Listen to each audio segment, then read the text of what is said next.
E a Câmara dos Deputados pode votar ainda hoje o marco temporal das terras indígenas. Vamos então imediatamente a Brasília. Lá está a repórter Yasmin Costa, que trará todas as informações para a gente. Yasmin, seja muito bem-vindo, uma ótima noite a você.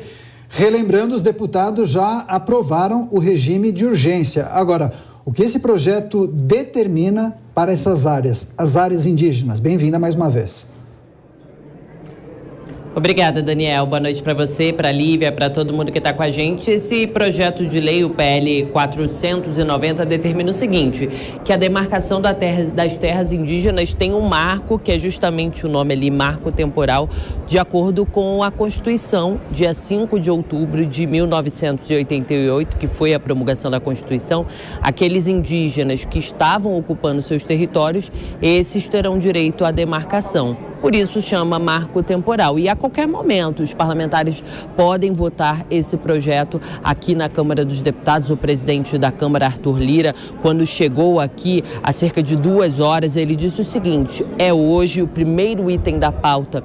É esse projeto que trata do marco temporal. Ele ainda, inclusive, disse que teve tentativas, tentou negociar com o governo, tentou ir atrás do governo, porque hoje a articulação feita pelo governo foi justamente para tentar tirar esse item da pauta. Mas o presidente da Câmara, Arthur Lira, disse que não, que ia ser votado hoje, e assim está sendo feito. Agora eles estão no momento de terminar a votação de medidas anteriores, já ali tentando retirar da pauta, teve requerimento para retirar da pauta, questão de ordem, e tudo isso foi derrubado, e agora, a qualquer momento, o presidente da Câmara pode abrir essa votação. Como eu disse há pouco, ele falou aqui, há cerca de 2 horas, ele falou quando chegou aqui na Câmara dos Deputados e disse que essa é uma proposta que precisa do empenho do parlamento. A gente separou esse trecho da fala de Arthur Lira. Vamos ouvir.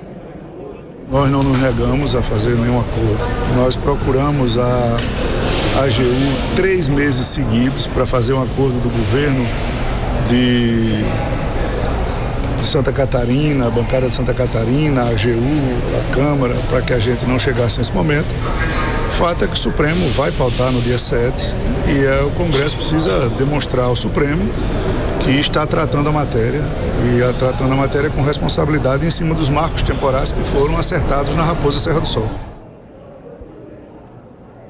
E olha, esse tema é relatado pelo deputado Arthur Maia, que à tarde ele concedeu uma entrevista coletiva ao lado de parlamentares que fazem parte da bancada ruralista, e ele disse o seguinte, viu, que é preciso tratar esse tema aqui dentro do Congresso Nacional justamente porque a Constituição já trouxe esse assunto da demarcação das terras, mas ainda o texto constitucional é muito impreciso, precisava de uma regulamentação maior, e para trazer essa segurança jurídica justamente que eles vão votar esse projeto aqui dentro do Congresso Nacional, hoje mais precisamente na Câmara dos Deputados. A gente também tem essa fala do relator do marco temporal, o deputado Arthur Maia. Vamos ouvir.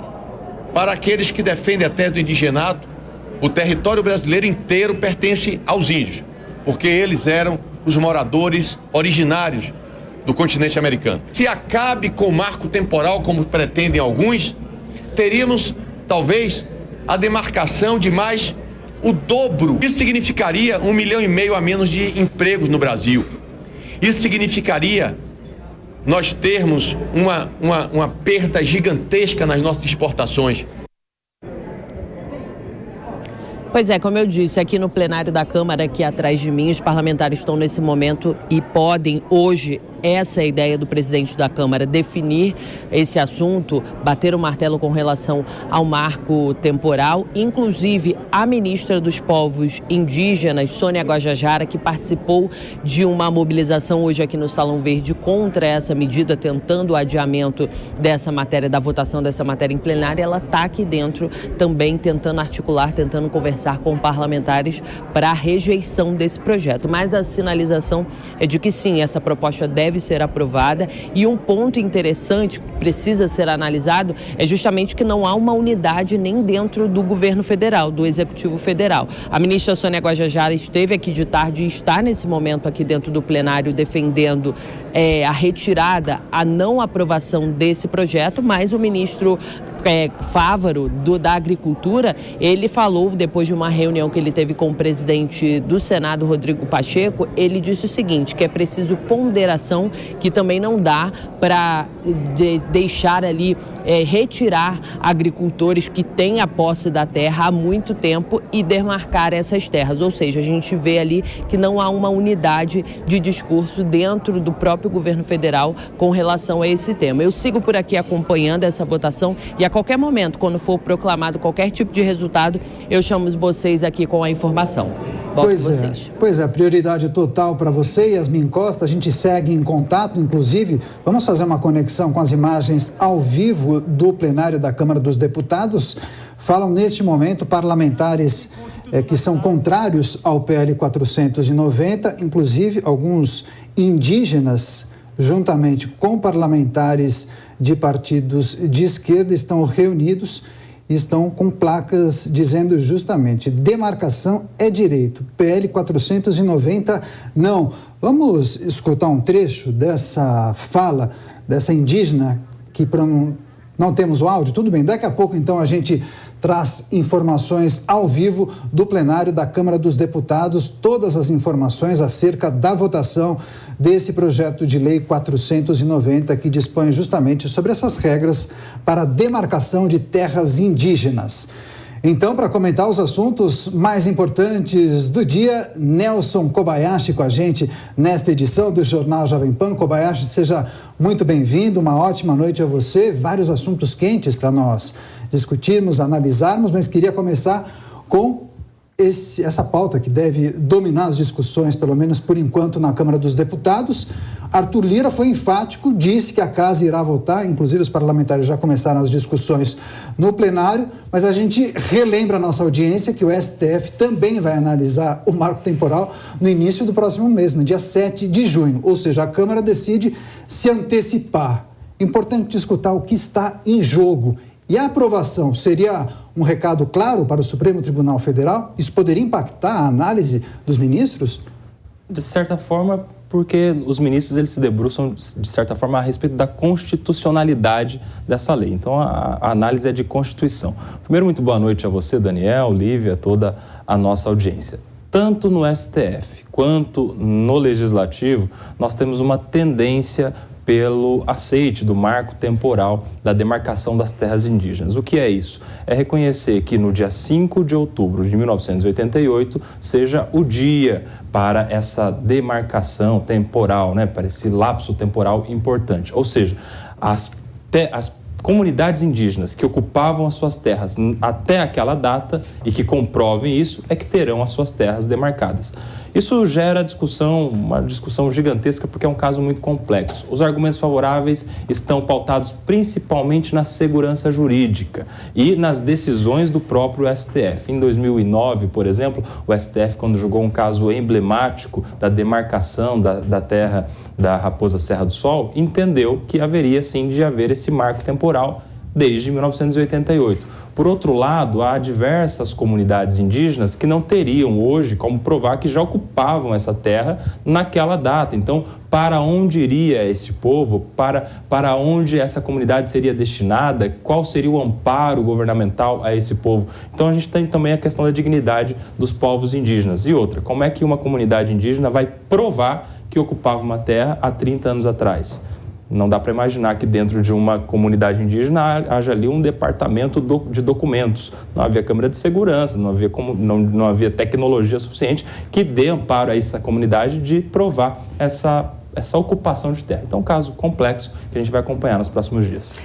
Dora Kramer também nos fazendo companhia nesta terça-feira. Dora, boa noite a você. A Yasmin trouxe informações para a gente, apurações de que muito provavelmente essa proposta que está em discussão já na Câmara dos Deputados vai ser aprovada, mas destacou que há discordâncias em relação a essa pauta dentro do governo. Agora, de que forma essa aprovação vai se mostrar, vai se consolidar?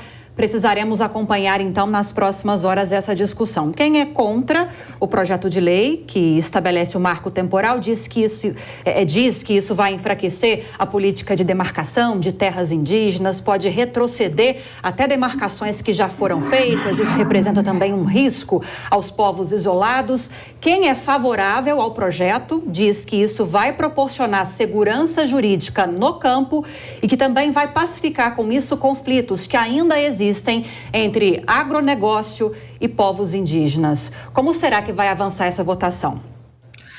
Olha, ao que tudo indica, o governo entra derrotado, né, nessa questão. Um assunto... Bom, primeiro, boa noite, né, para todos. Entra derrotado. Agora, é um assunto que vem se estendendo há anos e ninguém fala nada.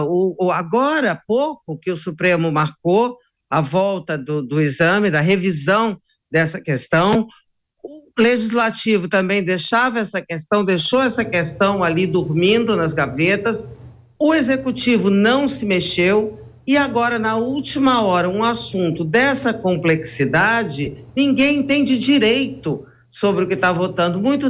Durante muito tempo, cobri plenário da Câmara e do Senado, ali do Congresso, e via que muitos deputados, muitos senadores entravam para votar sem ter a mais pálida ideia do que realmente estavam votando. Entravam assim numa situação só de conflito, de disputa política, que é o que está acontecendo agora. O governo não teve força ou não quis nem interferir para mudar a pauta, não conseguiu mudar a pauta, consta que tentou, mas como há essa divisão, os povos indígenas, o Ministério dos Povos Indígenas de um lado, a agricultura do outro, eu nem sei se o governo se empenhou. O que vai acontecer? Hoje entra derrotado, aí a questão vai para o Senado. O Senado pode deixar dormitando a questão, mas vamos que o Senado também tem a mesma posição da Câmara. O presidente Lula pode vetar, o que criaria uma nova confusão, coisa que ele não está precisando com o Congresso. No fim mesmo, sabe o que eu estou achando? É que todo mundo está querendo que essa questão vá bater no Supremo. E vou dizer uma coisa para vocês. Andei conversando sobre isso hoje no Supremo, sobre essa questão mais geral de tudo ser deixado, ser empurrado para o governo, tanto por parte do Legislativo quanto por parte do Executivo. E posso garantir a vocês que os ministros não estão gostando nada dessa história, porque acham que sempre acabam pagando a conta. Eu acho que essa conta vai bater semana que vem lá no Supremo.